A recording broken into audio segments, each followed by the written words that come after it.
नमस्कार दोस्तों, स्वागत है आपका ट्विटर सत्यम पर। तो आज के इस वीडियो में हम लोग एक फिजिक्स का चैप्टर जिसका नाम है बल, उस चैप्टर से हम लोग 50 टोटल एमसीक्यूज़ को पढ़ेंगे जो प्रत्येक एग्जाम के दृष्टिकोण से बहुत ही महत्वपूर्ण है। ये 50 बहुविकल्पी प्रश्न, ठीक है। तो चलिए हम लोग बिना देर किए हुए हम चलते हैं अपने 50 एमसीक्यूज़ की तरफ। और एमसीक्यूज़ की तरफ जाने से पहले मैं चाहता हूँ कि अगर आप इस चैनल पर नए हैं तो चैनल को सब्सक्राइब कर दीजिए, बेल आइकन को दबा दीजिए और उस वीडियो को लाइक करके अपने दोस्तों के पास शेयर कर दीजिए, ठीक है। ये मेरा चैनल नया है तो कृपया करके आप लोग सपोर्ट करिए ताकि मैं जल्द से जल्द इस चैनल को मोनेटाइज कर सकूं, ठीक है दोस्तों। तो चलिए हम लोग चलते हैं अपने एमसीक्यूज़ की तरफ। पहला एमसीक्यू है कि बल का एसआई इकाई क्या है। ऑप्शन नंबर ए है जूल, ऑप्शन नंबर बी है न्यूटन, सी वाट, डी पास्कल। तो बताइए कि इन चारों में से बल का एसआई मात्रक क्या है, ठीक है। बल का एसआई इकाई क्या है, मात्रक क्या है। What is the SI unit of force, बताइए। तो होता है आपका न्यूटन, ठीक है। बल का ऐसा मात्रक क्या होता है, तो ऑप्शन नंबर बी सही है। क्या होता है, न्यूटन होता है। चलिए अब हम लोग आते हैं अपने दूसरे क्वेश्चन की तरफ। दूसरा क्वेश्चन है कि जब किसी वस्तु की गति में परिवर्तन होता है तब कौन सी राशि कार्य करती है। ऑप्शन नंबर है ऊर्जा, बी है बल, सी है दाब, डी है घर्षण। तो बताइए, when the motion of a body change which quantity act, मतलब इन चारों क्वांटिटियों में से कौन सा क्वांटिटी एक्ट करती है जब किसी वस्तु की गति में परिवर्तन होता है। चलिए बताइए, ऊर्जा कार्य करती है, बल कार्य करता है, दाब कार्य करता है या घर्षण कार्य करता है। तो जाहिर सी बात है, जब किसी वस्तु की गति में परिवर्तन होगा तो बल कार्य करता है, ठीक है। कौन सा बल, क्या कार्य करेगा, बल कार्य करता है, अर्थात फोर्स कार्य करता है जब किसी वस्तु की गति में परिवर्तन होता है। अब आते हैं अपने तीसरे नंबर क्वेश्चन की तरफ। तीसरा नंबर क्वेश्चन है कि एक न्यूटन कितने के बराबर है। एक न्यूटन कितने के बराबर है। 1 किलोग्राम m/s मतलब मीटर प्रति सेकंड, 1 किलोग्राम मीटर प्रति सेकंड स्क्वायर, 1 ग्राम मीटर प्रति सेकंड स्क्वायर या 1 मीटर प्रति सेकंड स्क्वायर। इन चारों ऑप्शनों से बताना है कि 1 न्यूटन कितने के बराबर होता है, ठीक है। देखिए ध्यान समझिएगा, न्यूटन का जो दूसरा नियम है वो कहता है कि यह बराबर क्या होता है, यह बराबर आपका होता है ma, ठीक है। तो 1 न्यूटन दिया हुआ ना, अर्थात 1 न्यूटन या बल का मान कितना होगा, 1 न्यूटन होगा। तो 1 न्यूटन कब होगा, जब द्रव्यमान भी 1 किलोग्राम हो और त्वरण भी 1 मीटर प्रति सेकंड स्क्वायर हो, ठीक है। और जब 1 का गुणा हुआ तो 1 हो जाएगा, अर्थात 1 किलोग्राम मीटर प्रति सेकंड स्क्वायर। त्वरण का मतलब क्या होता है, मीटर प्रति सेकंड स्क्वायर होता है, अर्थात ऑप्शन नंबर 20 क्या होगा, सही होगा, ठीक है दोस्तों। अब आते हैं अपने अगले क्वेश्चन की तरफ। अगला क्वेश्चन है कि न्यूटन के प्रथम नियम को क्या कहा जाता है। ये तो बहुत ही इंपॉर्टेंट क्वेश्चन है, ठीक है। ये अक्सर कई एग्जाम में ये रिपीट किया हुआ है, तो ये एग्जाम के दृष्टिकोण से बहुत ही महत्वपूर्ण सवाल है। तो चलिए बताइए कि न्यूटन के प्रथम नियम को क्या कहा जाता है, ठीक है। न्यूटन के प्रथम नियम को क्या कहता है, बल का नियम, जड़त्व का नियम, गति का नियम या क्रिया प्रतिक्रिया का नियम, ठीक है। तो न्यूटन के प्रथम नियम को जड़त्व का नियम कहा जाता है, ठीक है। लॉ ऑफ इनर्शिया कहा जाता है, ठीक है। Newton first law is known as law of inertia, ठीक है। अब आते हैं अपने नेक्स्ट क्वेश्चन की तरफ। नेक्स्ट क्वेश्चन है कि जड़त्व किस पर निर्भर करता है। जड़त्व जो है वो किस पर निर्भर करता है, आपको ये बताना है। वेग पर निर्भर करता है, द्रव्यमान पर निर्भर करता है, बल पर निर्भर करता है, समय पर निर्भर करता है। चलिए बताइए, जड़त्व किस पर निर्भर करता है। देखिए जो जड़त्व होता है वो हमेशा द्रव्यमान पर निर्भर करता है। किस पर निर्भर करता है, द्रव्यमान पर निर्भर करता है, ठीक है। जड़त्व किस पर निर्भर करता है, द्रव्यमान पर निर्भर करता है। जड़त्व का नियम क्या कहता है कि यदि कोई वस्तु चल रही है तो चलती रहना चाहती है, यदि रुकी हुई है तो वो रुके रहना चाहती है जब तक इस पर कोई बाह्य बल आरोपित न किया जाए। तो ये जड़त्व का नियम करता है। और जड़त्व किस पर निर्भर करता है, हमेशा द्रव्यमान पर निर्भर करता है, ठीक है। चलिए अब आते हैं अपने नेक्स्ट क्वेश्चन की तरफ। नेक्स्ट क्वेश्चन कहता है कि यदि किसी वस्तु पर शुद्ध बल शून्य हो तो क्या होगा। शुद्ध बल अगर शून्य है तो बताइए कि इनमें से क्या होगा। वस्तु स्थिर रहेगी या समान साल से चलेगी, त्वरण बढ़ेगा, बल घटेगा, वस्तु रुक जाएगी। तो बताइए इन चार ऑप्शनों में से कौन सा मतलब ऑप्शन सही है। देखिए जब किसी वस्तु पर शुद्ध बल शून्य होगा, ठीक है, F बराबर m में होता है, F बराबर m में होता है ना। तो यदि बल शून्य है तो द्रव्यमान भी शून्य होगा, त्वरण भी शून्य होगा।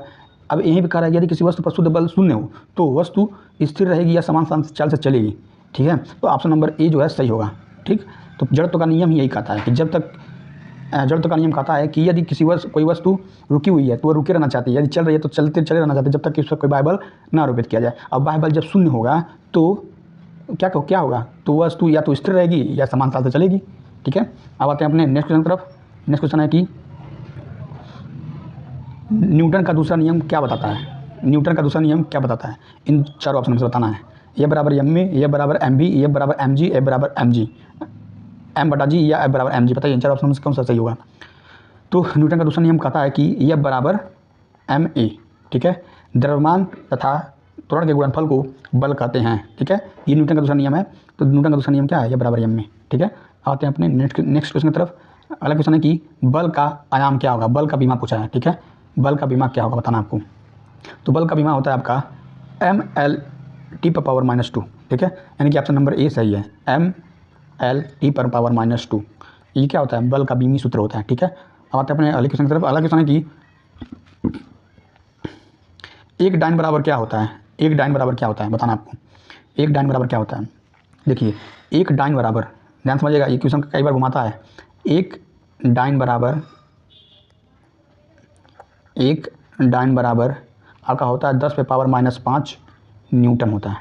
एक डाइन बराबर क्या होता है? 10⁻5 न्यूटन होता है। यदि पूछ दे कि एक न्यूटन बराबर क्या होगा, तो एक न्यूटन बराबर क्या होता है? तो ये हो जाता है, देखिए, जब ये नीचे आएगा तो ये आपका हो जाता है 1/10⁻⁻15 हो जाएगा, 15 डाइन हो जाएगा। और जब 10⁻⁻15 को जब अंश के रूप में बदलते हैं तो ये हो जाता है 10⁻5 डाइन हो जाता है। ठीक है, तो एक न्यूटन बराबर क्या होता है? 10⁻5 डाइन हो जाता है। जब पूछेगा कि एक डाइन बराबर क्या होता है, तो 10⁻5 न्यूटन होता है, -5 न्यूटन होता है। ठीक है, अब आते हैं अपने अगले क्वेश्चन की तरफ। अगला क्वेश्चन है कि घर्षण बल किस दिशा में कार्य करता है? गति की दिशा में, गति के विपरीत दिशा में, बल की दिशा में, या ऊपर की ओर? बताइए, चार ऑप्शन में से क्या होगा? घर्षण बल किस दिशा में कार्य करता है? देखिए, जो घर्षण बल होता है वो हमेशा गति के विपरीत दिशा में कार्य करता है। ठीक है, तो घर्षण बल क्या करता है? हमेशा गति के विपरीत दिशा में कार्य करता है दोस्तों। ठीक है, तो यहीं पे हम लोगों का 10 क्वेश्चन कंप्लीट होता है। ठीक है, अगर दोस्तों अगर आपको ये वीडियो पसंद आ रहा है, ठीक है, तो आप इस वीडियो को लाइक कर सकते हैं, क्योंकि इस वीडियो को बनाने में बहुत ही मेहनत लगता है।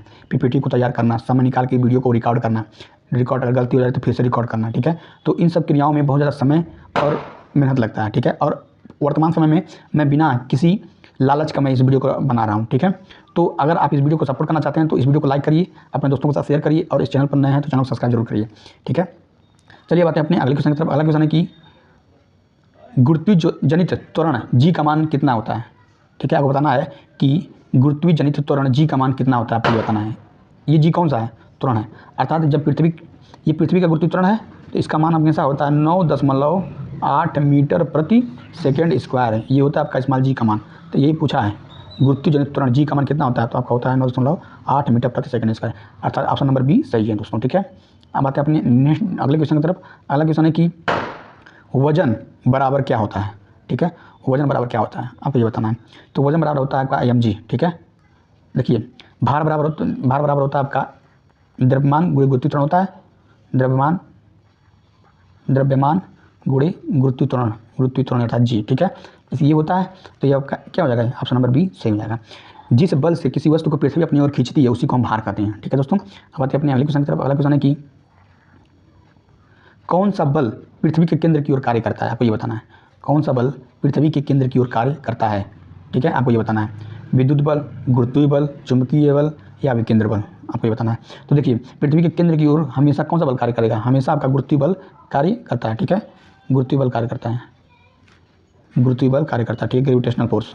पृथ्वी के केंद्र की ओर हमेशा गुरुत्वीय बल कार्य करेगा। ठीक है, गुरुत्वीय बल बराबर क्या होता है? यह बराबर कैपिटल G m1 m2 बटे r स्क्वायर, इन दोनों पिंडों के बीच की दूरी है।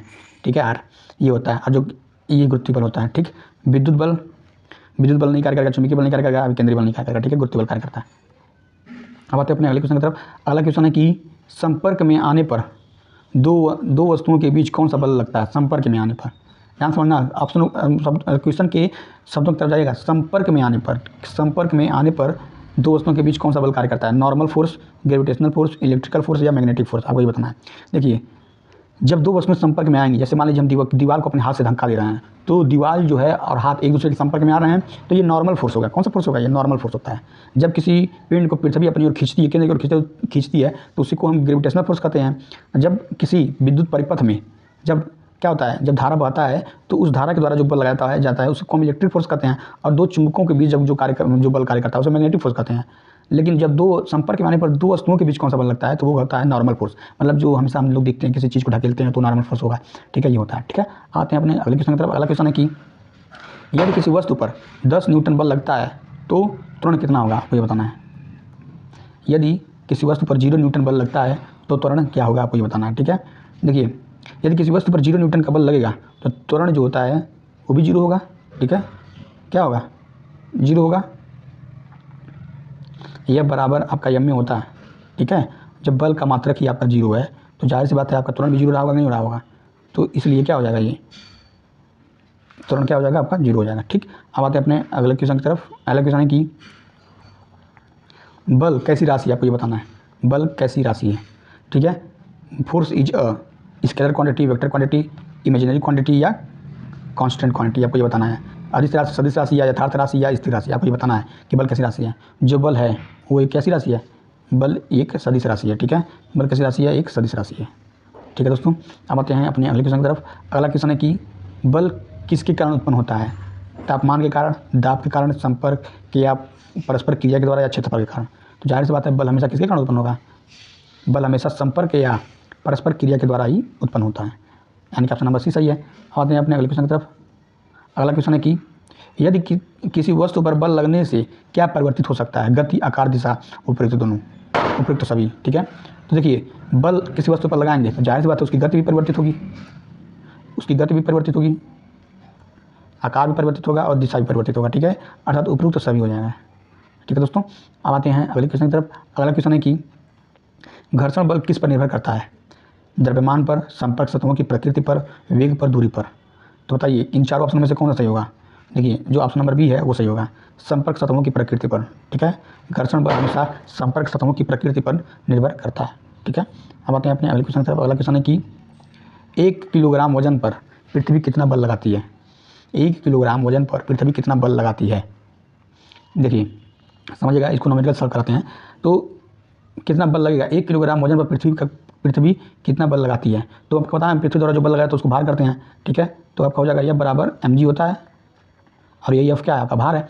तो कह रहा है कि 1 किलोग्राम वजन है, वजन कितना है 1 किलोग्राम, यानी द्रव्यमान आपका 1 किलो हो जाएगा, और कितना बल लगता है, ठीक है। तो आपको पता है कि गुरुत्वीय त्वरण का मान हमेशा 9.8 होता है, और जब 9.8 का गुणा 1 में होगा तो उसका मान भी आपका 9.8 हो जाएगा, 9.8 हो जाएगा। और एफ का मान कितना निकल के आएगा 9.8 न्यूटन, यानी कि 9.8 न्यूटन इसका ऑप्शन सही है, ये वाला, ठीक है दोस्तों। अब आते हैं अपने अगले क्वेश्चन की तरफ। अगला क्वेश्चन है कि बल और द्रव्यमान का संबंध किससे है, बल और द्रव्यमान का संबंध किससे, आपको ये बताना है। तो बल और द्रव्यमान का संबंध जो होता है वो न्यूटन के द्वितीय नियम से समझ में आता है, ठीक है। तो होता है आपका यह बराबर ma, ठीक, यही संबंध होता है बल और द्रव्यमान के बीच। तो यानी कि ऑप्शन नंबर ए सही है, बराबर ma। अब आते हैं अपने अगले क्वेश्चन की तरफ। अगला क्वेश्चन है कि 1 न्यूटन बल किसे कहा जाता है। 1 kg mass accelerated by 1 metre प्रति second square, 1 gram mass accelerated by 1 metre प्रति second square, 1 kg mass accelerated by 9.8 metre प्रति second square, 1 kg mass accelerated by 9.8 metre प्रति सेकंड स्क्वायर, आपको ये बताना है। इन चार ऑप्शन में से क्या सा ऑप्शन सही होगा। देखिए जो 1 न्यूटन बल होता है वो 1 किलोग्राम जो मास होता है एक्सीलरेटेड बाई, यानी कि जो द्रव्यमान त्वरण होता है वो 1 मीटर प्रति सेकंड स्क्वायर होता है, ठीक है। यानी कि ऑप्शन नंबर ए हमेशा क्या हो जाएगा, सही होगा, ठीक है। 1 न्यूटन बल के बराबर, 1 का 1 का गुणा होगा तभी ना 1 न्यूटन मिलेगा, ये आपका ऑप्शन सही हो जाएगा, ठीक है दोस्तों। अब आते हैं अपने अगले क्वेश्चन की तरफ, यानी नेक्स्ट क्वेश्चन की तरफ। बल का माप किससे किया जाता है, बैरोमीटर से, स्प्रिंग मीटर से, स्प्रिंग बैलेंस से, थर्मामीटर से या हाइड्रोमीटर से। चलिए बताइए कि बल का माप किससे किया जाता है। तो देखिए जो बल का माप होता है, जो बल का माप होता है वो हमेशा किससे किया जाता है, तो वो किया जाता है स्प्रिंग बैलेंस से, ठीक है। किससे किया जाता है, स्प्रिंग बैलेंस से किया जाता है, ठीक है दोस्तों। हम आते हैं अपने अगले क्वेश्चन की तरफ।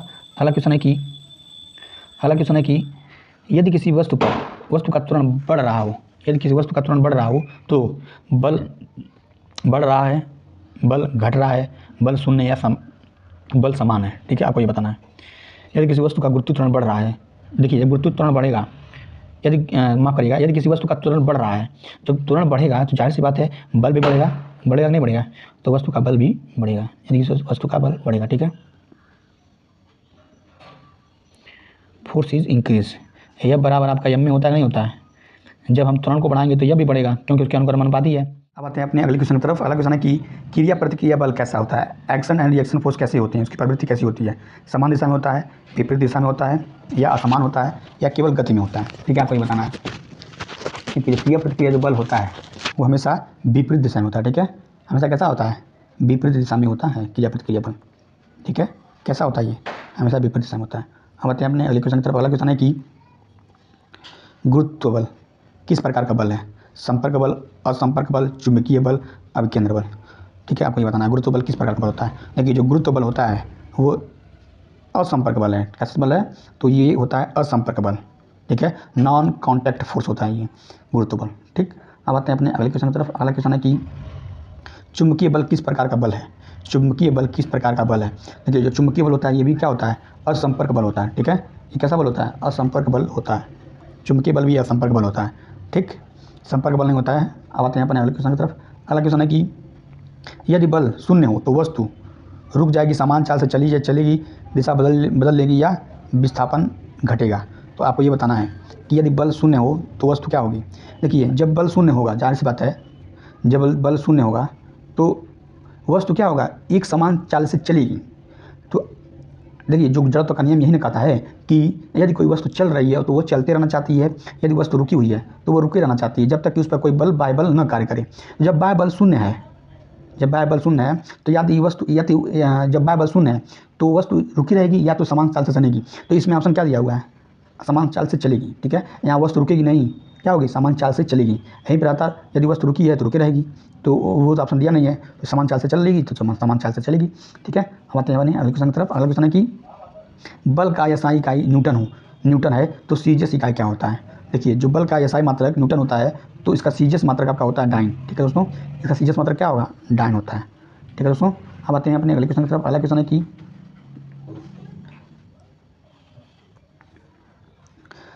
अब आते हैं अपने प्रश्न नंबर 30 पे कि बल और त्वरण का अनुपात क्या देता है? बल और त्वरण का अनुपात क्या देता है, आपको ये बताना है। देखिए ध्यान समझिएगा, हमको पता क्या है कि यह बराबर MA होता है, ये बराबर MA होता है। तो कह रहा है कि बल और त्वरण का अनुपात क्या देता है, यानी कि बल हो गया, अब एक उधर उठा के हम नीचे कर देंगे। ठीक है, अब ये M हो जाएगा। तो कह रहा है कि बल और त्वरण का अनुपात क्या देता है? तो मास देता है, द्रव्यमान देता है, द्रव्यमान होगा। ठीक है, द्रव्यमान हिंदी में लिखा है, अंग्रेजी में लिखा हुआ है मास। ठीक है, तो ये होगा आपका। अब आते हैं अपने अगले क्वेश्चन की तरफ। अगला क्वेश्चन है कि यदि बल दोगुना हो और द्रव्यमान समान रहे तो त्वरण क्या होगा? यदि बल दोगुना हो और त्वरण समान रहे, द्रव्यमान समान रहे तो त्वरण कैसा होगा? देखिए ध्यान समझिएगा, इसको भी 1 मिनट सब सॉल्व करते हैं। ठीक है, समझिएगा ध्यान से। तो होता है आपका यह बराबर हम M में होता है, यह बराबर M में होता है। ठीक, कह रहा है कि यदि बल दोगुना हो, यानी कि जो बल है वो दोगुना हो और द्रव्यमान समान रहे, द्रव्यमान M है तो M में रहे, तो A का मान क्या होगा? जाहिर सी बात है त्वरण भी क्या हो जाएगा? दोगुना हो जाएगा। तभी नहीं, जब त्वरण दोगुना होगा तभी नहीं 2F मिलेगा, 2F मिलेगा। तो त्वरण क्या हो जाएगा? दोगुना हो जाएगा आपका। त्वरण क्या हो जाएगा? ये दोगुना हो जाएगा। त्वरण भी क्या हो जाएगा? दोगुना हो जाएगा, दोगुना हो जाएगा त्वरण भी, यानी ऑप्शन नंबर 20 सही है। अब आते हैं अपने अगले क्वेश्चन की तरफ। अगला क्वेश्चन है कि न्यूटन के तीसरे नियम के अनुसार, तीसरा नियम क्या कहता है कि every action has an equal and opposite reaction. ठीक है, ये कहता है क्रिया प्रतिक्रिया का नियम। ठीक है, किसे की क्रिया प्रतिक्रिया का नियम कहते हैं? तो ऑप्शन नंबर A सही हो जाएगा। ठीक है, every action has an equal and opposite reaction. ठीक है, चलिए अब आते हैं अपने अगले क्वेश्चन की तरफ। अगला क्वेश्चन कहता है कि जब बल और द्रव्यमान समान दिशा में हो तो कार्य क्या होगा? जब बल और विस्थापन समान दिशा में हो तो जो कार्य होगा वो क्या होगा? धनात्मक हो जाएगा। ठीक है, क्या हो जाएगा? ये धनात्मक हो जाएगा। ठीक, क्या हो जाएगा? ये धनात्मक हो जाएगा। अब आते हैं अपने अगले क्वेश्चन की तरफ। अगला क्वेश्चन है कि गुरुत्व बल का परिमाण किस पर निर्भर करता है? गुरुत्व बल का परिमाण किस पर निर्भर करता है? देखिए इसको समझा दें आपको। तो होता है यह बराबर, देखिए जो बल होता है, गुरुत्व बल जो होता है वो होता है आपका गुरुत्वीय नियतांक M1 M2 बटे r²। ये पता है हम लोगों को। तो दोनों वस्तुओं के द्रव्यमान पर, दोनों वस्तुओं का द्रव्यमान है नहीं M1 M2, उस पर उनके बीच की दूरी जो बताएं आपको r होता है, तो r² है। तो क्या हो जाएगा? इस पर भी निर्भर करता है और इस पर भी निर्भर करता है, अर्थात दोनों यानी कि दोनों पर निर्भर करता है, यानी ऑप्शन नंबर A और B सही है।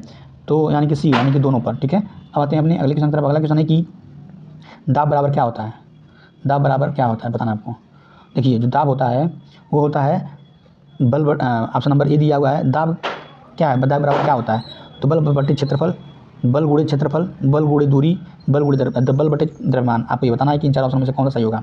देखिए जो दाब होता है, दाब बराबर होता है बल बटा क्षेत्रफल। क्या होता है? प्रेशर बराबर आपका होता है बल बटा क्षेत्रफल, नहीं कि F बटे E। ठीक है, तो क्या हो जाएगा? ये बल बटा क्षेत्रफल, ऑप्शन नंबर E सही होगा, फोर्स बटे एरिया। ठीक, अब आते हैं अपने अगले क्वेश्चन की तरफ। अगला क्वेश्चन है कि 1 न्यूटन बराबर क्या होता है?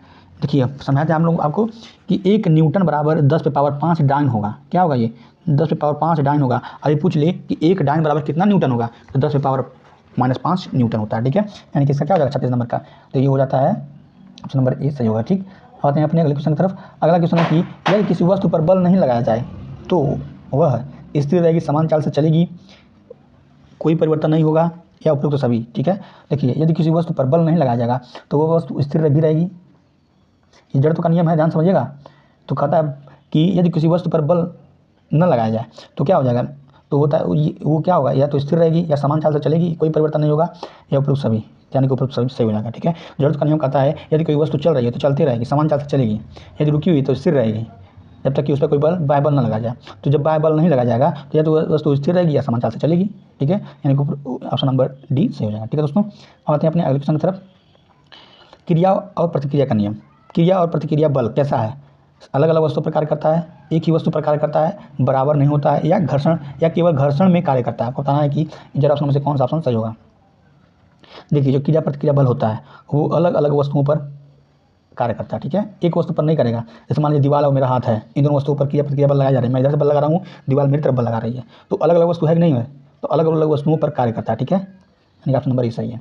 अब आते हैं अपने अगले क्वेश्चन की तरफ। अगले क्वेश्चन की तरफ जाने से पहले अगर यदि आप इस चैनल पर नए हैं तो चैनल को सब्सक्राइब जरूर करिएगा। ठीक है, और इस वीडियो को लाइक करिए, अपने दोस्तों के साथ शेयर करिए, और चैनल पर नए हैं तो चैनल को सब्सक्राइब जरूर करिए। और मुझे इस वीडियो बनाने में मतलब ये देखिए जो आप लाइक करते हैं ना, तो इस लाइक से मुझे मोटिवेशन मिलता है कि मैं और वीडियो बनाऊँ। ठीक है दोस्तों, तो लाइक आपका बहुत महत्वपूर्ण योगदान देता है मेरे मतलब वीडियो बनाने में। ठीक है दोस्तों, तो आप लोग लाइक जरूर करिए वीडियो को, इसको सब्सक्राइब चैनल को जरूर करिएगा। ठीक, मेरा चैनल नया है तो जरूर सपोर्ट करिए जरूर आप लोग।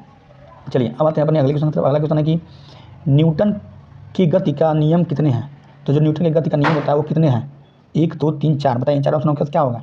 तो न्यूटन की गति के 3 नियम दिए हैं, दिए न्यूटन ने साहब ने, तो ये हो जाएगा ऑप्शन नंबर सी सही हो जाएगा। ठीक है, आते हैं अपने बल की दिशा हमेशा किस दिशा में होती है। ऑप्शन नंबर ए है विस्थापन की दिशा में, बी है त्वरण दिशा में, सी है गति की दिशा में, या डी है बल की दिशा में, बल लगाने वाले के विपरीत। ठीक है, देखिए जो बल होता है, जो बल की दिशा होती है वो हमेशा त्वरण की दिशा में होती है। ठीक है, बल की दिशा में होती है तो वो होता है हमेशा त्वरण की दिशा में। ठीक है, डायरेक्शन ऑफ एक्सेलरेशन त्वरण की दिशा में ये होती है बल की। आते हैं 41 नंबर प्रश्न से लेकर के 50 नंबर प्रश्न तक हम लोग अंकित प्रश्नों को देखेंगे। बल से रिलेटेड अंकित प्रश्नों को हम लोग 41 से लेकर 50 नंबर क्वेश्चन तक देखेंगे। ठीक है दोस्तों, तो धीरज बनाकर आप लोग बैठिए, आराम से हम लोग एंजॉय करते हुए सभी प्रश्नों को हल कर देंगे। ठीक है, तो चलिए हम लोग चलते हैं अपने पहले प्रश्न की तरफ, यानी कि 41वां नंबर प्रश्न की तरफ चलते हैं। 41वां नंबर क्वेश्चन कह रहा है कि 5 kg द्रव्यमान पर 10 मीटर प्रति सेकंड का त्वरण उत्पन्न करने में कितना बल चाहिए। तो हमें पता है आपका कि ये बराबर आपका होता है ma।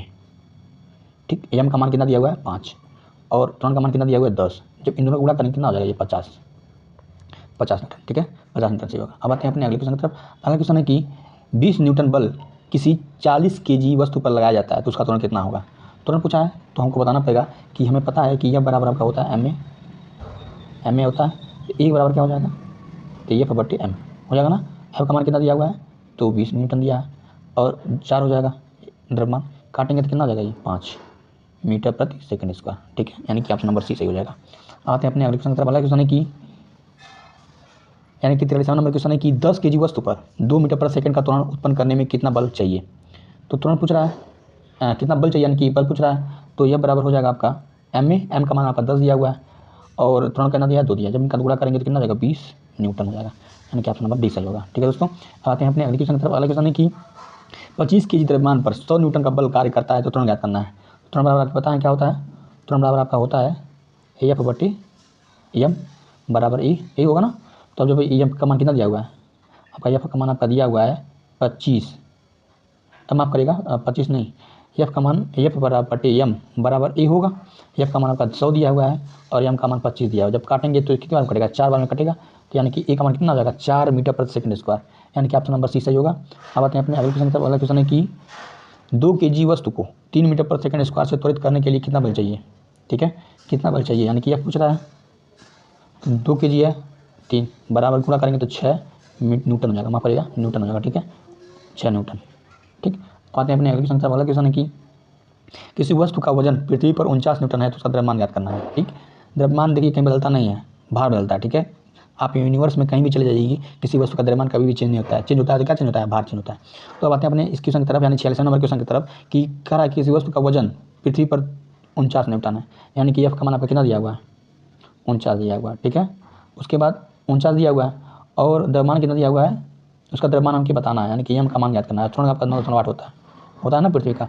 तो अब इसको जब काटेंगे तो आपका लगभग 5 kg के करीब आएगा, ठीक है, 5 kg के करीब, यानी कि ये 5 kg हो जाएगा, ठीक है। अब आते हैं अपने अगले क्वेश्चन की तरफ। अगला क्वेश्चन है कि किसी वस्तु पर 50 न्यूटन बल लगाया गया है जिसमें 5 मीटर प्रति सेकंड का तुरंत द्रव्यमान ज्ञात करना है।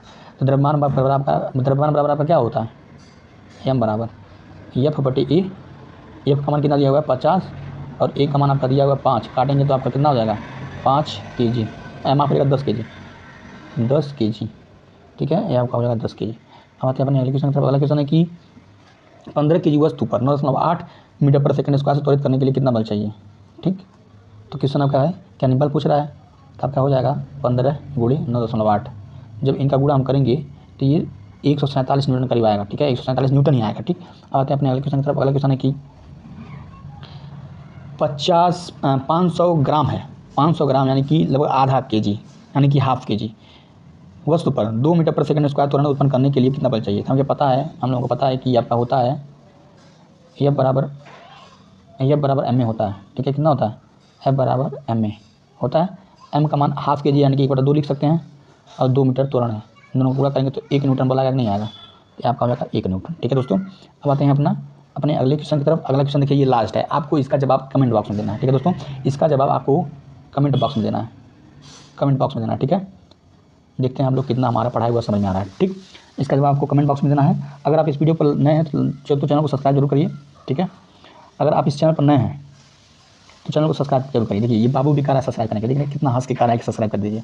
तो आप लोगों को इस चैनल पर नए रहेंगे तो आप चैनल को सब्सक्राइब जरूर करिए, शेयर कर दीजिए इस वीडियो को और इस वीडियो को लाइक कर दीजिए, ठीक है। अगर आप इसका PDF चाहते हैं तो आप मेरे इस व्हाट्सअप नंबर पर हाई लिख दीजिएगा और फ्री PDF लिख दीजिएगा, जिस चैप्टर का चाहिए मैं उसका प्रोवाइड कर दूँगा आपको, ठीक है। तो चलिए मैं इस वीडियो को यहीं पर समाप्त करता हूँ। जय हिंद।